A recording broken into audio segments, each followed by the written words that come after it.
이 시간에 우리 성경 말씀 시편 81편 8절로 13절의 말씀입니다.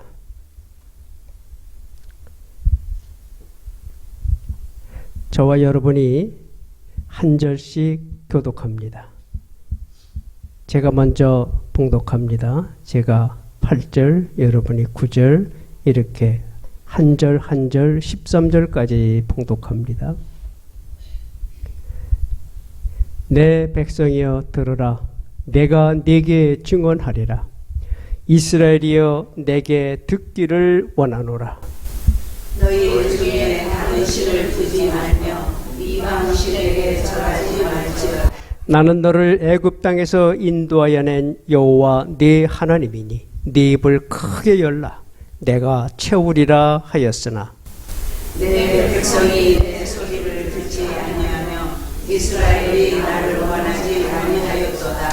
그러므로 내가 그의 마음을 완악한 대로 버려두어 그의 임의대로 행하게 하였도다. 다 같이 내 백성아 내 말을 들으라. 이스라엘아 내 도를 따르라. 아멘. 낙타라고 하는 가축은 하루에 2번씩 무릎을 꿇습니다. 자기 주인 앞에서.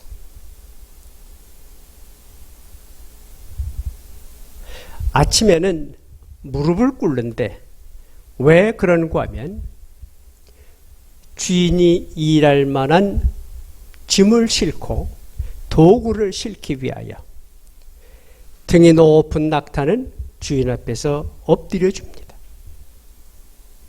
그리고 낙타는 일에서 돌아온 저녁에 다시 한번 무릎을 꿇습니다. 그것은 뭐냐면 그날 일에서 벌어들인 수입을 꺼내고 등에서 내리고 또 내일을 위하여 그 장비를 내리기 위해서 또다시 무릎을 꿇습니다. 하루에 2번, 아침과 저녁에. 어떤 분이 그렇게 말했습니다. 우리 사람도 이 낙타의 무릎을 가져야 합니다. 성경에서 언급하는 낙타의 무릎은 기도를 상징합니다. 낙타가 무릎을 주인 앞에 꿇어서 주인이 원하는 대로 짐을 싣고 짐을 내리는 일을 하는 것처럼 우리 성도들은 아침에 기도를 드리기 위하여 주님 앞에 무릎을 꿇어야 합니다. 그리고 그 아침에 주님이 내게 허락하시는 사역, 사명, 이것을 내 등에 실으라고 내 등을 내드려야 됩니다. 아침부터 나와서 이거 주세요 저거 주세요 하는 것보다 주님의 일을 주세요. 오늘 제가 어떻게 살기를 원합니까 주님? 저에게 채워주세요.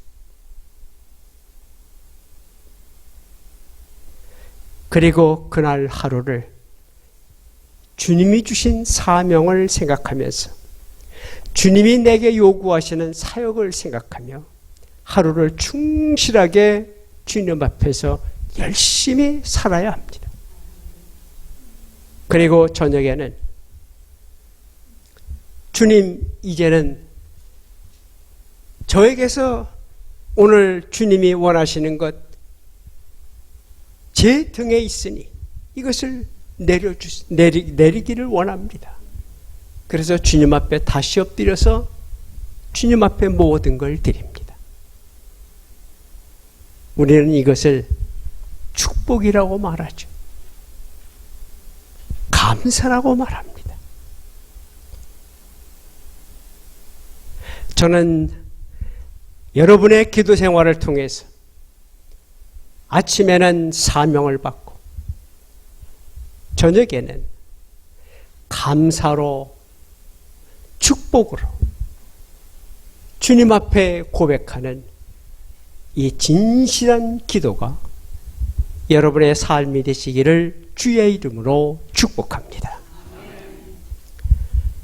저는 오늘 이 본문을 통해서 이렇게 기도해라. This is how we should pray. 이 말씀은 예수님이 주기도문을 마태복음 6장에서 가르쳐 주시면서 하신 말씀입니다. 이렇게 기도해라.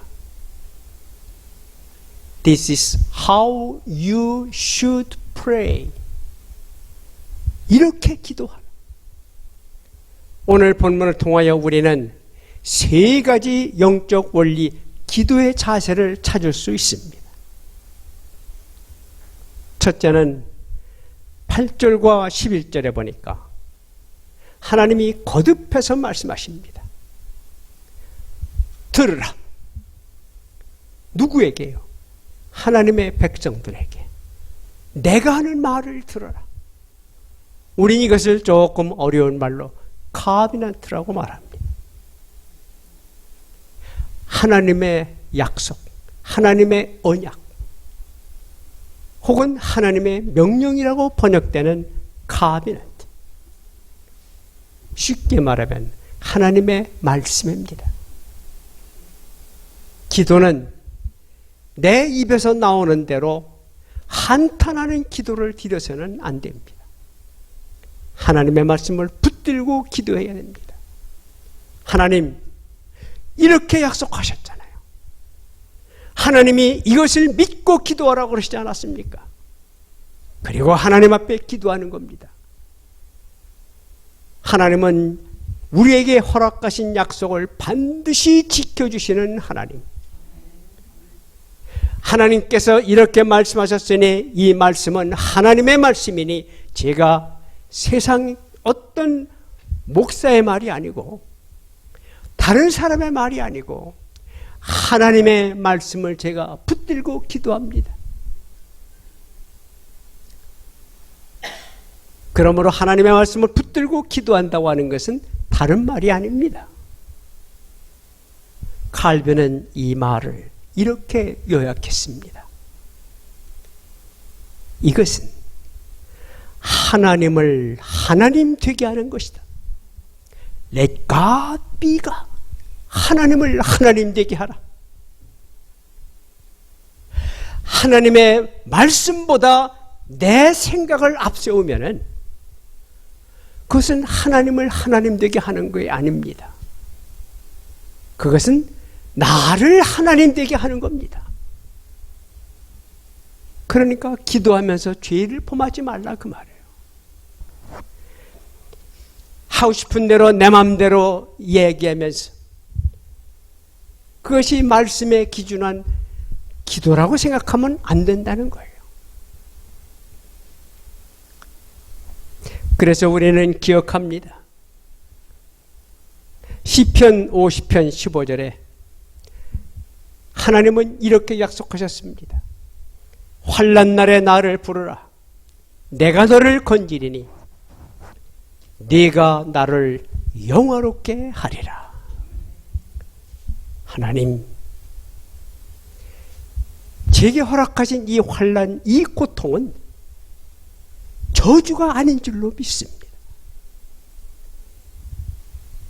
이 환난과 고통은 제가 기도 제목을 얻을 수 있는 기회인 줄을 믿습니다.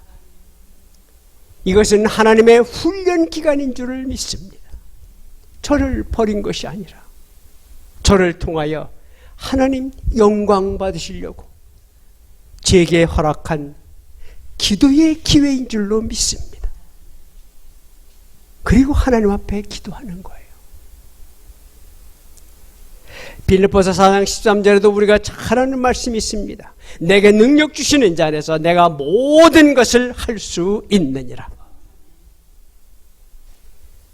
내가 한다는 것이 아니에요. 하나님이 하시도록 자리를 내드리는 것이 기도라는 거예요. 내게 능력 주시는 자 안에서 내가 모든 것을 할 수 있느니라. 나는 내 힘으로 모든 것을 할 수 있느니라. 그게 아닙니다. 내게 능력 주시는 우리 주님 안에서 주님이 도우시니 주님이 직접 해주시니 모든 것을 하게 이루어 내시는 줄 믿습니다는 고백이 바로 빌립보서 4장 13절이에요. 이것은 내 약함을 고백하는 거예요. 내가 잘났다고 턱을 올리고 머리를 치켜들고 하나님께 대항하는 것이 아니에요. 주님, 저는 약합니다. 그래서 주님의 말씀을 붙들지 않으면 나는 한마디도 기도할 수 없습니다. 그리고 하나님 앞에 엎드려 기도하는 그 기도, 우리 하나님이 들어주셨습니다. 그 기도의 응답을 통하여 그 영광이 누구한테 돌아간다는 거예요? 허락하신 주님께로 돌아간다는 거예요. 그래서 주님이 말씀하시는 겁니다. 환난 날에 나를 부르라. 내가 너를 건지리니 네가 나를 영화롭게 하리라. 하나님이 하나님 자신의 영화를 위하여 우리의 기도를 들어주신다는 거지. 기도를 들어주셔서 너 잘났다고 올려주는 것이 하나님의 계획이 아니라는 겁니다. 여러분과 저는 언제나 하나님의 말씀을 꼭 붙들고 기도하여 하나님이 약속하신 이 기도의 응답을 통하여 하나님에게로 다시 영광이 돌아갈 수 있도록 하는 기도의 일꾼 되시기를 주의 이름으로 축복합니다. 두 번째는 오늘 9절과 10절을 보십시오. 거기 보니까 하나님이 이렇게 말씀하셨습니다. 내 입을 넓게 열어라. 그리하면 내가 그 입을 채우리라 그랬습니다. 이거를 또 어떤 사람은 잘못 해석을 해가지고 내 입을 넓게 열라 그러니까 큰 소리로 기도할수록 좋은 거구나. 이것은 소리의 볼륨을 얘기하는 게 아니에요. 이것은 믿음의 크기를 말하는 거예요. 그리고 입을 열어서 기도한다고 하는 얘기는요, 내 기도가 입 밖으로 나오면은요, 잡념이라고 하는 마귀가 틈타지 못해요. 기도할 때 가장 큰 적이 뭔 줄 아십니까? 침묵 속에 기도한다는 명분으로 자꾸 딴 생각만 하는 거예요. 이 머릿속에. 오늘 주일 오후에 개모임이 있는데 제대로들 나올까? 혹시 개주가 돈 가지고 얼로 뛰면 어떡하지? 저 멀리 뉴욕으로 가면 어떡하지? 이런 걱정이 안 생기는 것은 뭐냐면 내 기도를 입 밖으로 나오게 해서 기도하는 거예요. 그러면 얼마큼 크게 하는 게 좋으냐? 옆 사람한테 방해가 되면 안 돼요. 그렇다고 속으로 기도하면 또 안 돼요. 이 기도가 내 입술에서 나와가지고 누구만 들으면 돼요? 나만 들으면 돼요. 나만 들으면 돼요.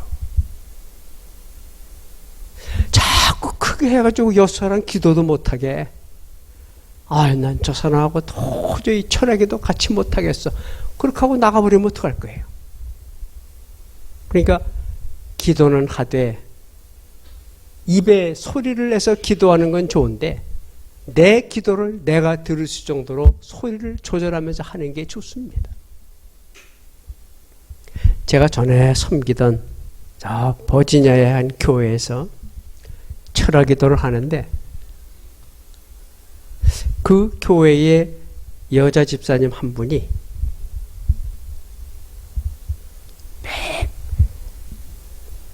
금요일날 철학 기도를 하는데 몇 주 지나니까 이상한 기분이 들어요. 그래서 보니까 이분은 기도할 때마다 저는 기도할 때도 위에서 안 하고 내려가서 같이 앉아서 하거든요. 그러면 꼭 제 뒤에 앉아야지. 뒤에. 저쪽에 있다가도 이제 우리 자유롭게 기도합시다. 기도 제목을 주고 기도를 하면 어느 틈에 제 뒤에 와서 앉아 있어요. 나는 이 지구상에 기도에 도둑이 있는 거는 그때 처음 알았어. 제가 여기 앉아서 기도하면요, 이분은 뒤에 앉아서 제 기도만 듣나 봐. 제가 기도를 할 때마다 아멘. 아니 자기 기도를 해야지 왜 남의 기도를 듣고 아멘은 자기가 하는 거예요. 그러니까 남의 기도를 뒤에 앉아서 다 대신 먹고 있는 거예요. 저게 내 기도다 이거죠. 그런데 한 번은 그분이 기도를 하는데 주여 우리 태수를 살려주시옵소서 이러는 거예요. 그래서 제가 알기로는 그분이 딸이 셋인데 태수는 안 만들어도 남자 이름이에요. 그래서 조카 이름인가. 저 기도하면서 또 가끔 교인들의 기도를 이렇게 듣습니다. 그러면 그분의 속사정을 알 수가 있거든요. 그래서 그걸 위해서 또 같이 기도해 줘요. 근데 그분이 그날 태수를 찾는 기도를 하길래 아무리 생각해도 누군지를 모르겠어. 근데 아주 절박하게 기도하는 거예요. 그래서 제가 기도 끝나고 나니까 12시가 다 돼가는 거예요. 밤 12시가. 그래서 우리는 그런 주의거든요. 잠은 반드시 집에 가서 자라.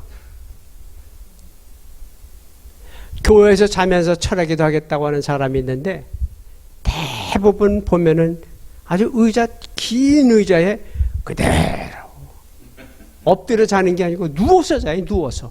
아니 그 잘 거면 집에 가서 자지 왜 교회에서 자는 거예요. 그리고 교회에서는 잠자게 안 돼 있어요. 법적으로.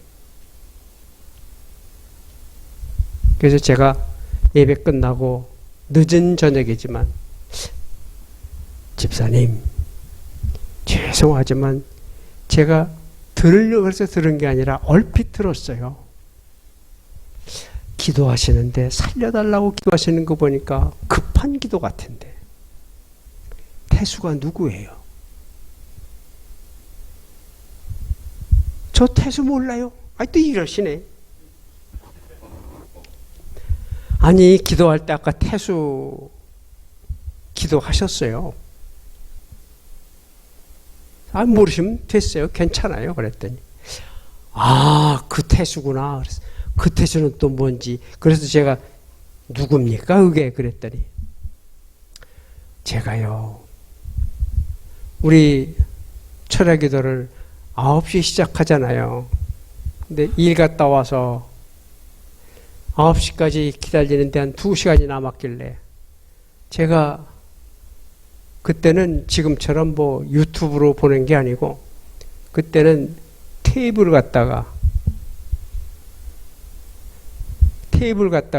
한국의 드라마도 보고 사람들이 많이 그랬어요. 돌려가면서도 보고. 제가요 시간이 잠깐 있어서 그걸 봤어요. 그런데요 제가 오늘 저녁에 한국의 유명한 드라마 가운데 모래시계라는 걸 보았거든요. 근데 거기 주인공이 태수야. 태수가 일본 경찰한테 붙들려가지고 사형언도를 받는 거예요.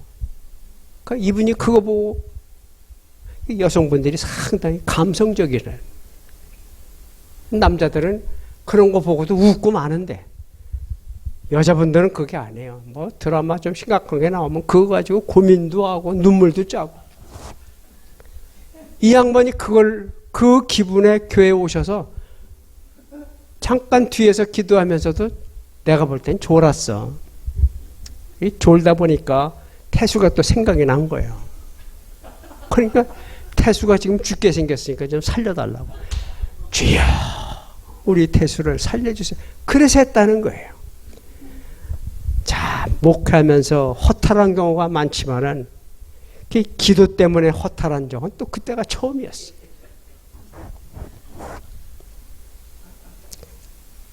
기도는 하되 기도를 통해서 우리는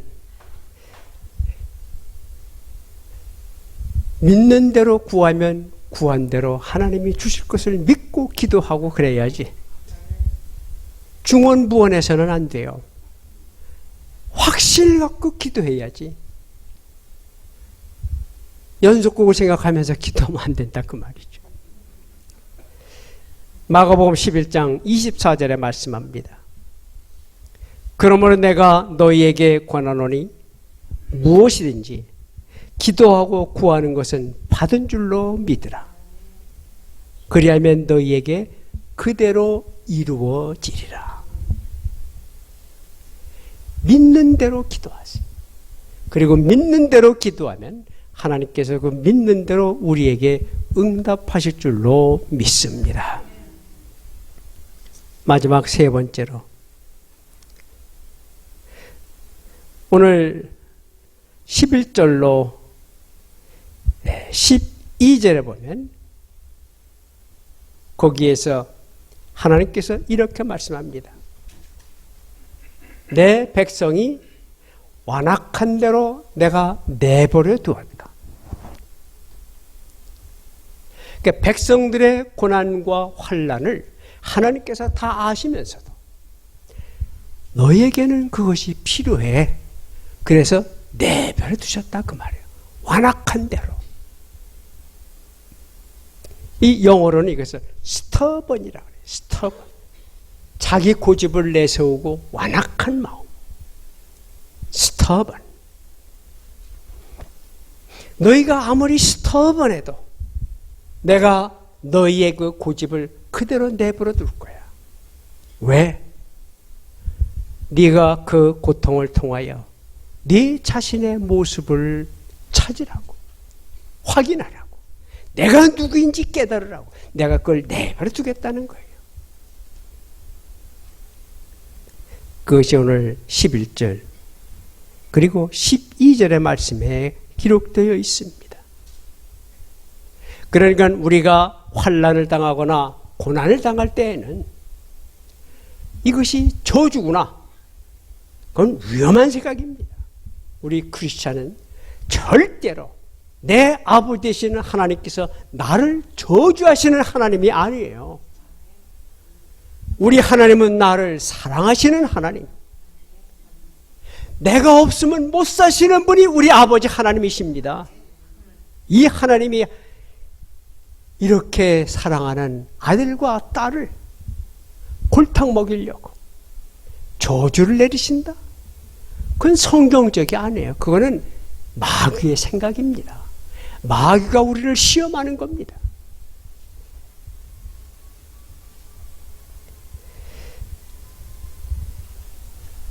그래서 욥기 23장 13절에 보면 그런 말씀이 있습니다.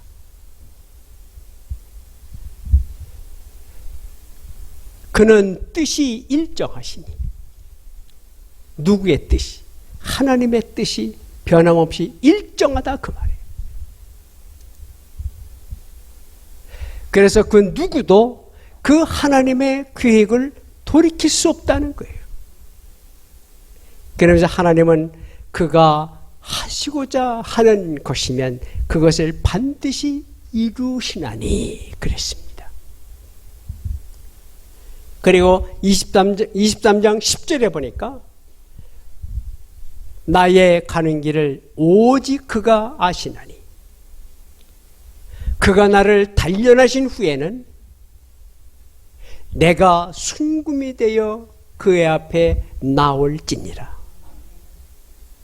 하나님이 왜 내게 고난과 고통도 꼭 필요할 때 그것을 주시는가 하면 그걸 통하여 불순물이 섞여 있는 금광석인 나를 재련소에 보내서 이것을 완전히 분해하고 녹여서 순금으로 뽑아내기 위해서 나를 이 잡된 것들이 섞여 있는 나를 완전히 태워서 순금을 만들어 하나님 앞에 영광 돌리는 존재가 되기 위하여 내게 고통도 허락하실 때가 있어요.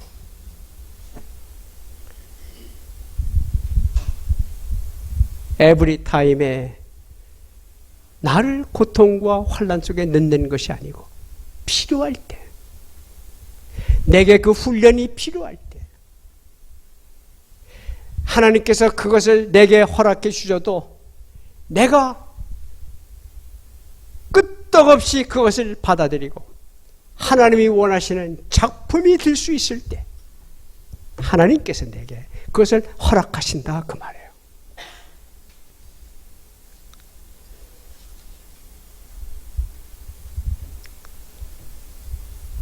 일본의 유명한 고노스케라고 하는 경영의 신이라고 불리우는 재벌이 있습니다. 그런데 이 사람은 이렇게 겸손한 리더로 리더십의 새 장을 열은, 그러면서 크게 된 이 고노스케가 이러한 놀라운 간증을 했습니다. 나는 하나님께서 주신 3가지 고난이 있었기 때문에 이런 은혜를 받았습니다.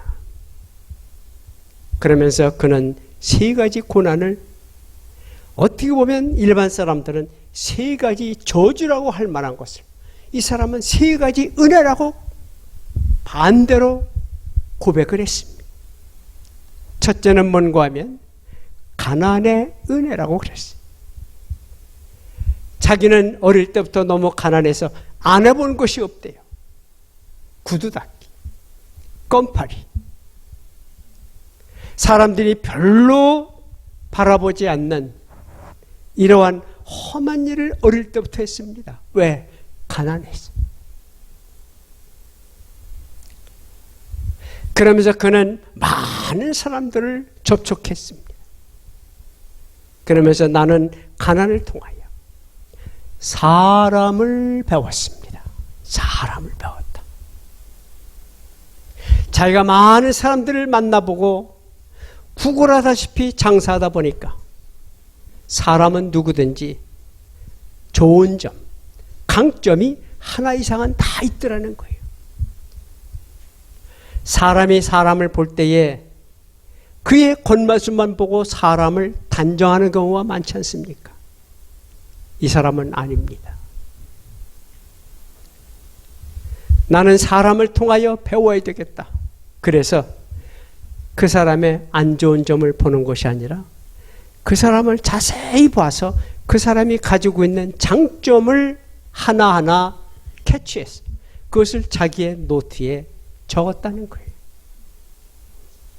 그리고 그 사람의 그 좋은 점을 자기의 자화상으로 바꿔 넣어가지고 거기에 맞는 사람으로 자기를 자꾸 바꿔나갔다는 거예요. 그러니까 그 많은 사람들을 접촉하면서 많은 장점을 이 사람이 가진 거예요. 어떤 한 사람의 장점이 아니고 한 사람마다 가지고 있는 장점 수백 가지를 모두 자기의 장점으로 삼았다는 거죠. 두 번째는 허약의 은혜라 그랬어요. 이 사람은 태어나기를 작은 키에 작은 몸으로 태어났습니다. 허약했습니다. 그래서 이 사람은 무슨 생각을 했는가 하면 내가 가만히 있으면 나는 얼마 살지 못하고 죽는다. 그러므로 나는 움직여야 된다. 그래서 이 사람은 거의 차를 안 탔대요. 대신에 뛰고 걷고 그러면서 틈나는 대로 운동을 했다는 거예요. 키는 작고 몸은 작지만 그러나 열심히 운동을 했어. 나는 일생을 살면서 병 때문에 쓰러진 적이 없고 나는 내 몸을 스스로 건강하게 갖춰서 오늘의 내가 있게 되었다. 이렇게 고백을 했습니다. 세 번째는 못 배움의 은혜라 그랬어요. 이 사람은 초등학교 엘레멘터리 스쿨 4학년 중퇴가 학력의 전부였습니다. 그래서 그는 자기가 만나는 모든 사람들을 자기 마음의 선생으로 모셨다는 거예요.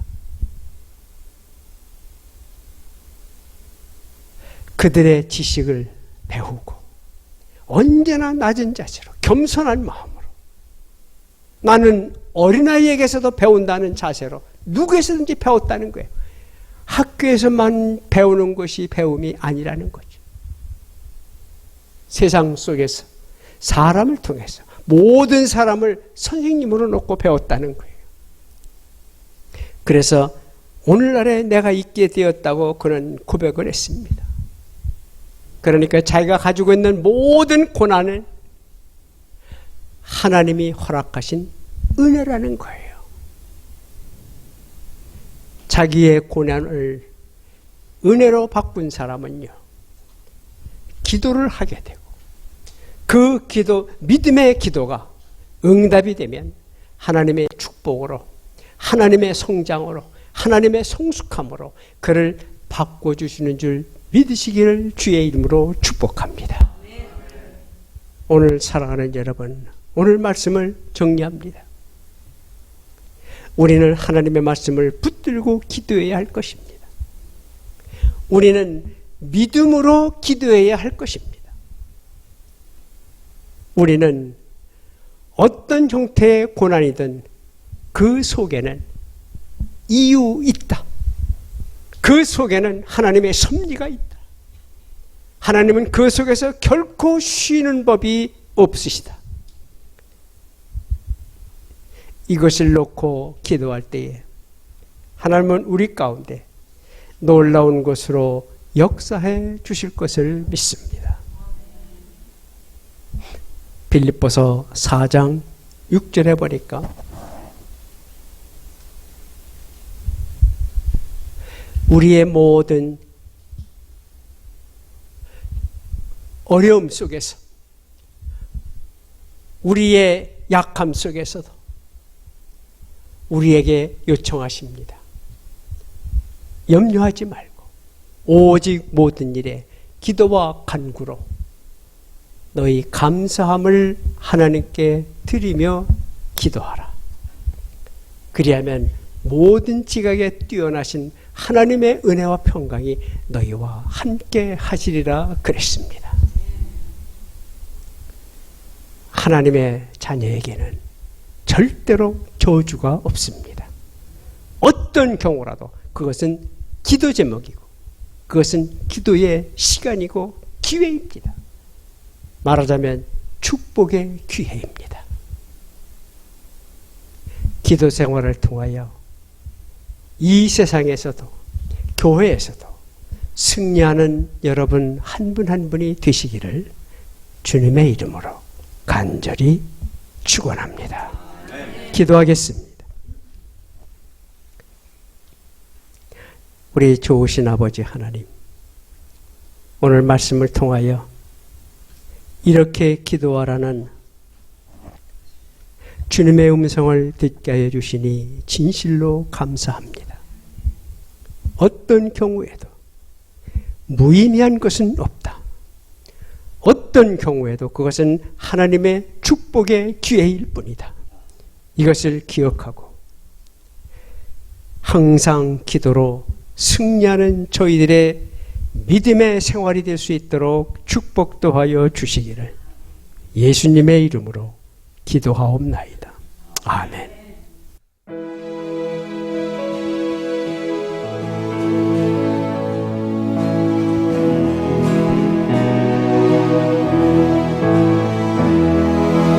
죄짐 맡은 우리 구주 어찌 좋은 친구인지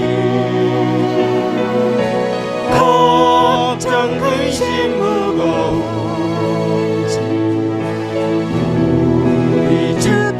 맡기세 주께 고함 없는 고로 복을 받지 못하는 사람들이 어찌하여 바를 줄을 모를까 시험 걱정 모든 괴로움 없는 사람 누군가 부지럭지 낙심 말고 기도드려 아르세 이런 진실하신 친구 찾아볼 수 있을까 우리 약함하시오니 어찌 아니하를까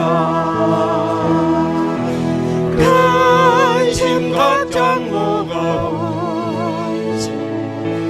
아니 진짜 누군가 피난처는 우리 예수 주께 기도드리세 세상 친구 멸시하고 너를 조롱하여도 예수 품에 안기어서 참된 이로 받겠네